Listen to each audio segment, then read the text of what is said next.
নমস্কার বন্ধুরা, welcome back to my channel.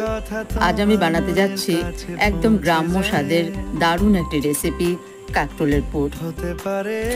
অর্ধেক কেটে সেদ্ধ করে রাখা কাঁকরোলের বীজগুলো একটি চামচের সাহায্যে বের করে নিয়ে বেটে নেব। একটি পাত্রে কিছুটা পেঁয়াজ কুচি ও লঙ্কা কুচি দিয়ে তাতে বেটে রাখা কাঁকরোলের বীজ ও সর্ষে বাটা দিয়ে স্বাদ মতন লবণ ও হলুদ দিয়ে ভালো করে মেখে নিতে হবে। এরপর সেদ্ধ করে রাখা কাঁকরোলগুলোতে পোটটা পরিমাণ মতন ভরে নেব।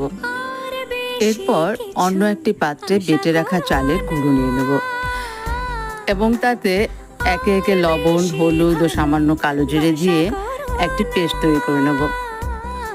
এবার পুর ভর্তি কাঁকরোলগুলোকে ওই পেস্টে কোট করে ভেজে নিলেই তৈরি হয়ে যাবে সুস্বাদু কাঁকরোলের পুর। গরম ভাতের সঙ্গে এটি পারফেক্ট।